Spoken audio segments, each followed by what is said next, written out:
Yap l'équipe, comment ça va? J'espère que vous allez tous très bien, c'est Vico. Aujourd'hui on se retrouve bien sûr pour parler biathlon. Les championnats du monde du côté de la République tchèque se sont terminés ce week-end. Beaucoup d'émotions et des records dont on parlera un petit peu plus tard dans cette vidéo. Vous l'aurez compris, c'est donc l'heure en ce mardi du bilan des mondiaux de Nové Mesto.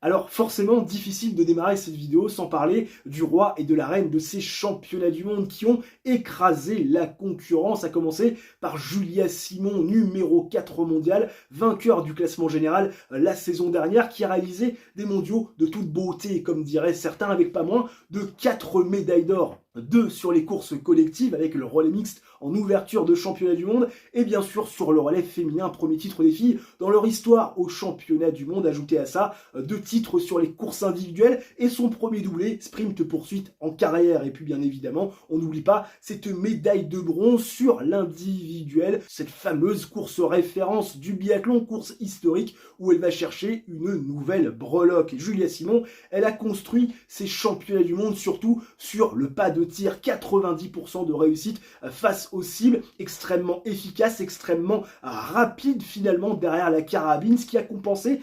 son léger manque sur les skis, puisque par rapport à Justine Brézabouchet, elle concédait en moyenne 5,3 secondes par tranche de kilomètre. Alors si Julia Simon a réalisé des mondiaux vraiment extraordinaires, que dire de ceux de Johannes Stignesbø, qui l'an dernier en Allemagne du côté d'Oberhof avait martyrisé la concurrence, ne laissant que des miettes à ses adversaires. Et bien cette année, aussi fou que ça puisse paraître, ces mondiaux sur le plan individuel sont encore meilleurs que ceux de l'an dernier en Allemagne, vainqueur de la poursuite, titré sur l'individuel, format historique du biathlon, et puis champion du monde sur la mass start, la course des rois, seulement battu sur le sprint par un Sturla Grid, des grands jours qui a privé son compatriote du même coup, vous l'imaginez, d'un grand chelem sur les courses individuelles. De l'argent, il en est aussi question sur les relais. D'abord le relais mixte, la course d'ouverture de ces mondiaux du côté de Nové Mesto, et puis plus surprenant sur le relais masculin après le choc total de Velte Sacha Christiansen, pourtant largement en tête, qui s'est complètement raté sur le dernier tir du dernier relais. Et puis du bronze aussi pour compléter la collection sur le single mixte associé à Ingrid Lenmark-Tendrevol, dont on parlera un petit peu plus tard dans cette vidéo. Johannes Stignesbø sur ces mondiaux, ça a été la tête et les jambes, très performant sur le pas de tir,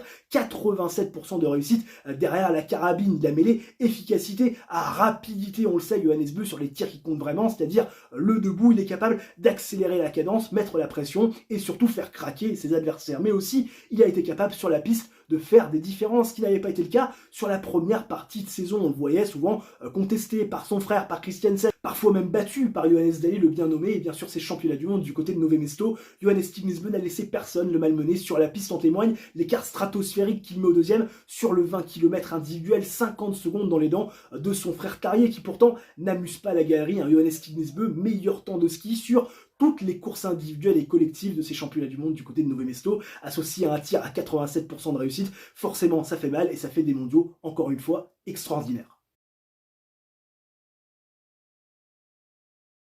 Alors effectivement, la transition est assez rude. On vient de parler du roi et de la reine des championnats du monde, de ceux et celles qui ont finalement éclaboussé de leur classe et de leur talent ces mondiaux du côté de Nové Mesto. Et là, sans transition ou presque, on s'intéresse aux déceptions, aux mauvais élèves, à ceux qui sont au fond de la classe avec un bonnet d'âne. Et parmi ces déceptions, on retrouve deux nations historiques du biathlon, l'Allemagne et la Suède, qui, de par leur histoire et surtout la qualité de leur effectif, auraient dû réaliser des mondiaux bien plus qualitatifs. D'ailleurs, pour vous donner un ordre d'idée, même l'Italie est devant au classement des médailles. Alors vous allez me dire, la Squadra Azzurra, sur le papier, ça a la gueule. Vireur, Vitozzi, Giacomel, Hofer, il y a pire, il y a des potentielles médailles à aller chercher. Oui, mais voilà, la Squadra Azzurra, si on analyse les forces en présence en cette saison 2023-2024, on se rend compte de quoi? Que Dorothea Vireur est à côté de ses pompes. Elle a mis fin à sa saison de manière prématurée. On ne sait toujours pas si elle ira jusqu'au jeu en 2026 chez elle du côté d'Antol Zanter-Selva. Lucas Hofer, il a eu pas mal de problèmes de santé, des blessures qui aujourd'hui ne lui permettent plus de pouvoir faire des coups à très haut niveau. Tommaso Giacomel, une belle promesse, mais peut-être encore un petit peu temps. Seule Lisa Vitozzi, au début de ses championnats du monde, pouvait rêver à aller chercher des médailles. Lisa Vitozzi,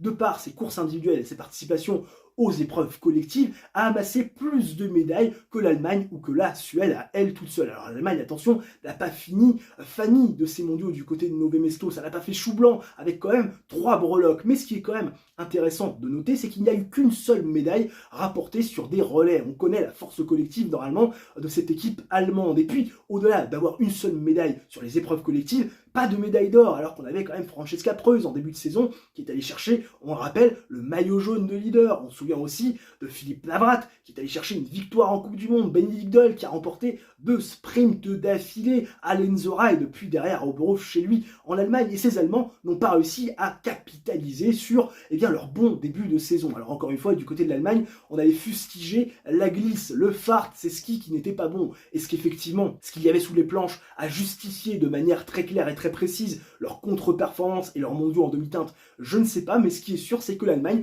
tout comme la Suède, a été décevant. Et d'ailleurs, parlons-en de cette équipe suédoise qui est allée chercher, elle aussi, 3 médailles, mais au contraire de l'Allemagne, est allée chercher une médaille d'or sur le relais masculin. Une médaille d'or, clairement, qu'on ne pouvait pas voir à 10 000, puisque les favoris sur ce relais masculin, c'était la Norvège, et même jusque dans le dernier tir, cette équipe de Norvège, menée par Velte Sachet Christiansen, les frères Bø et Sturla Umlaigrid, aurait dû se parer d'or avant l'énorme boulette de Velte Sachet Christiansen, qui est allé visiter la pénalité à 3 reprises. Il a complètement craqué. Alors cette médaille d'or a sauvé en partie les mondiaux de cette équipe de Suède, mais quand même, on va pas se le cacher, pas de médaille sur les épreuves individuelles pour cette équipe suédoise, avec les individualités que l'on connaît, Samuelsson, Ponsiluoma chez les hommes et les Söreberg chez les femmes. C'est quand même assez significatif de mondiaux ratés, selon moi, pour cette équipe suédoise qui, l'an dernier, on s'en souvient, avec Anna Öberg, est allée chercher 2 médailles d'or sur les courses individuelles, une médaille d'or également, et même un doublé sur la mass start avec Samuelsson et Ponsiluoma. Cette année, on est clairement à côté de ces pompes, du côté de cette équipe suédoise, et c'est clairement une grosse déception. Alors là aussi, on fustigeait du côté de la Suède, et bien possiblement un fart qui n'était pas très bon. Possible, c'est vrai, quand on voit les temps de ski des Söreberg, même si on le sait, les Suédois ont l'habitude de commencer très fort les saisons et de finir, un petit peu comme ils peuvent, mais c'est clair que ces Suédois ont montré de grandes limites, tout comme les Allemands, et à l'image aussi d'une Ingrid Lenmark Tendrevold, la Norvégienne leader du classement général de la Coupe du Monde, avant le début de ces mondiaux du côté de Nové Mesto, qui arrivait très en confiance de par un début de saison vraiment extraordinaire, le meilleur début de saison de sa carrière. Ingrid Lenmark Tendrevold, on avait déjà parlé la semaine dernière lors de la première vidéo des mondiaux, qui était passée complètement à côté des 2 premières courses individuelles, le sprint et la poursuite. On s'était forcément posé la question de savoir si oui ou non elle arriverait à redresser la barre sur l'individuel et sur la mass start. Et bien la réponse, c'est non. Ingrid Lenmark Tendrevold, elle a coulé encore une fois le tir debout qui est venu saboter tous ses espoirs de bons résultats, que ce soit sur l'individuel ou même sur la mass start, où elle réalise la meilleure course de ces mondiaux avec une anecdotique 10e place, une Ingrid Lenmark Tendrevold qui finalement a déclaré au micro de la télévision norvégienne après ces championnats du monde que finalement sa peur de l'échec avait pris le pas sur son envie de réussir. Ingrid Lenmark Tendrevold qui a annoncé aussi qu'elle avait posé finalement la carabine et les skis pendant 10 jours, se ressourcer, être auprès des personnes qu'elle aime pour quelque part repartir du bon pied en vue de ce mois de mars et ces 3 dernières étapes de Coupe du Monde du côté d'Oslo, également du côté de Solderheilo et bien sûr des finales du côté de Canmore au Canada, où on le rappelle, elle devra défendre son maillot de leader du classement général de la Coupe du Monde face à Lisa Vitozzi, l'italienne qui a réalisé des mondiaux de très grande qualité, surtout face à l'armada française Julia Simon et Justine Breza-Boucher, toutes 2 titrées sur ces mondiaux de Nové Mesto et qui ont éclaboussé de leur classe et de leur talent ces championnats du monde en République tchèque. En tout cas, tout ce que j'espère, c'est que pour le suspense et surtout pour Ingrid Lenmark Tendrevold, elle retrouvera son niveau à ski et derrière la carabine, parce qu'elle aura très clairement fort à faire face à ce trio franco-italien qui clairement a montré de très belles choses sur ces championnats du monde 2024 et qui vont arriver avec énormément de confiance sur le mois de mars, qui ne sera clairement pas le cas d'Ingrid Lenmark Tendrevold, qui désormais, pour réaliser une bonne saison, va devoir conserver son maillot jaune de leader de classement général de la Coupe du Monde et remporter son premier gros globe de cristal face à une concurrence qui n'a jamais été aussi féroce. On le sait, c'était l'enjeu de ces championnats du monde du côté de Nové Mesto pour l'équipe de France masculine de biathlon, sauver une saison 2023-2024 qui en apparence est déjà une déception. Pas un seul représentant tricolore dans le top 10 du classement général et surtout pas un seul podium à se mettre sous la dent, ce qui est d'ores et déjà, on l'a dit et répété dans cette vidéo, mais aussi sur bon nombre de sites spécialisés de sport, le pire début de saison depuis plus de 40 ans. Est-ce qu'à l'issue de ces championnats du monde du côté de la République tchèque, cette saison 2023-2024 en apparence décevante est sauvée? La réponse, selon moi, est oui. 2 médailles rapportées par cette équipe de France masculine, 2 médailles de bronze. Alors c'est vrai, c'est le moins beau des métaux, mais ce sont des médailles qui sont significatives. Une médaille sur le relais masculin en équipe pour souder un collectif, et puis une médaille sur la course des rois, la mass start avec un Quentin Fillon-Maillet, auteur d'un 19/20 qui va chercher le bronze, un podium, le premier depuis tellement longtemps et qui va forcément donner de la confiance à cette équipe de France. Quentin Fillon-Maillet qui avait répondu à ses détracteurs, on le sait, la presse interposée au micro des caméras et qui enfin va répondre à ses détracteurs. Et bien sur la piste, c'est ce qu'on attendait. Merci Quentin pour cette belle médaille de bronze et surtout la confiance qui va avec. Et puis au-delà de ces médailles qui sont forcément très importantes pour l'esprit et surtout le collectif de cette équipe de France que j'ai beaucoup aimé, ce sont les tirs groupés que l'on a réussi à réaliser sur le sprint, sur l'individuel et la mass start. 3 représentants tricolores dans le top 10 de ces courses-là. On n'avait pas réussi à faire ça sur l'ensemble de la saison 2023-2024, avoir autant de régularité à très haut niveau et forcément à l'issue de ces championnats du monde et à l'aube de ce mois de mars qui se profile, eh bien on peut pourquoi pas espérer retrouver des Français avec une confiance emmagasinée et surtout certaines certitudes, pourquoi pas aller chercher des podiums un peu plus nombreux en cette fin de saison et surtout capitaliser et construire en vue de la prochaine saison qui sera forcément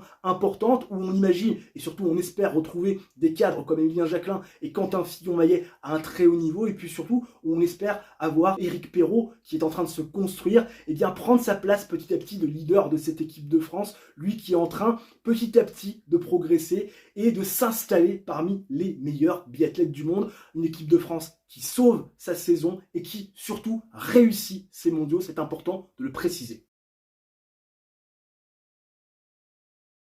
Il était évident qu'on n'allait pas se quitter sans parler du bilan record de cette équipe de France sur ces mondiaux de Nové Mesto en cette année 2024. Ça a ravivé pour les plus anciens d'entre nous des bons souvenirs. Et oui, comme moi, vous étiez certainement déjà là à Oslo en 2016 lorsqu'on avait vécu cette dinguerie au championnat du monde sur la colline d'Holmenkollen face à ce public norvégien très hostile qui avait appris pendant pratiquement 2 semaines à chanter la Marseillaise par cœur. Une équipe de France qui était sortie leader du tableau des médailles avec 11 médailles et surtout 6 titres, avec un Martin Fourcade au sommet de son art, une Marie Dorin-Bert qui vivait la meilleure saison de sa carrière, avec des titres individuels et surtout collectifs à tue-tête, un triplé pour Martin Fourcade, un doublé pour Marie Dorin-Bert, et puis bien sûr ce titre en relais mix face à l'Allemagne et cette dernière accélération dans la bosse d'arrivée de Martin Fourcade qui a eu raison de Simon Chem. Tout ça sont des souvenirs qui reviennent en tête et qui forcément, vous l'imaginez, ravivent des émotions qui sont extrêmement positives. Et bien sachez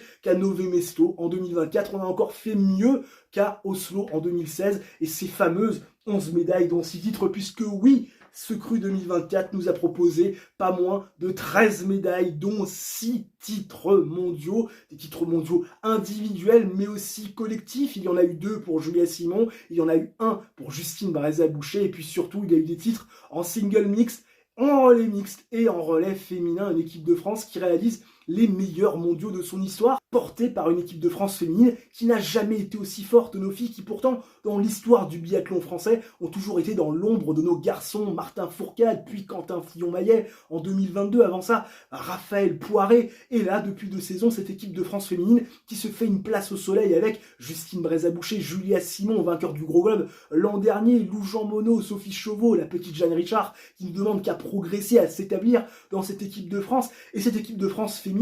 qui est aujourd'hui la meilleure de l'histoire du biathlon féminin français, eh bien peut encore faire mieux, peut encore progresser, parce que Julia Simon, Justine Barreza-Boucher, elles sont dans la force de l'âge, elles sont dans leurs meilleures années, mais Lou Jean Monod, elle va continuer à progresser, tout comme Sophie Chauveau, et puis Jeanne Richard, elle est dans les prémices de sa progression. C'est une équipe de France qui peut encore faire mieux et qui a peut-être tout pour devenir la meilleure équipe féminine de toute l'histoire du biathlon, peut-être surpasser cette équipe de Norvège menée à l'époque par Marte Olsbo-Reuseland et Thierry Lekhoff. C'est tout le mal qu'on leur souhaite. Et puis surtout, du côté de l'équipe de France masculine, on va pas se le cacher, on vit depuis 2 saisons des années compliquées avec des leaders charismatiques comme Quentin Fillon-Maillet, Emilien Jacquelin, qui ne sont pas aussi performants qu'il y a encore 2-3 ans en arrière. Et si cette équipe de France masculine arrive à retrouver ses leaders à leur meilleur niveau, s'ils arrivent aussi à avoir une progression avec Éric Perrault, pourraient, dans les prochaines années, je ne dis pas qu'ils vont, mais pourraient battre ce record de 13 médailles et 6 titres sur les prochaines échéances et sur les prochains gros rendez-vous, bien sûr au championnat du monde, mais aussi aux Jeux Olympiques. Cette équipe de France, elle est encore dans les prémices de sa progression pour pas mal d'athlètes et une équipe de France qui, à mon sens, après ces mondiaux de Nové Mesto, peut encore nourrir de très grandes ambitions, bien sûr pour les années qui arrivent, mais surtout du côté des filles, pour le dernier mois qui se profile, ce mois de mars, où on aimerait tellement retrouver une Justine Brézaboucher et une Julia Simon à la bagarre pour aller chercher ce gros globe de cristal, peu importe qui irait chercher ce fameuse Coupe du Monde de biathlon, Julia Simon pour une deuxième fois, ou Justine pour sa première. Ce qu'on espère, c'est qu'elles vont nous faire 1 et 2 et surtout nous ravir sur ce dernier mois de compétition avant de nous laisser aller à 9 mois d'hibernation. Je sais, la règle est magnifique. En tout cas, j'espère que cette vidéo vous aura plu. Si c'est le cas, bien évidemment, n'hésitez pas à réaliser votre coup du chapeau, le like, l'abonnement, l'activation de la cloche. Ça ne mange pas de pain, c'est totalement gratuit. Ça aide la chaîne bien sûr au référencement. Je vous attends aussi dans les commentaires pour me dire ce que vous avez pensé de cette vidéo et surtout de l'ensemble de ces mondiaux du côté de Nové Mesto. Nous on se retrouve très prochainement pour une nouvelle vidéo du sport. D'ici là, portez-vous bien, ciao bye et à la prochaine.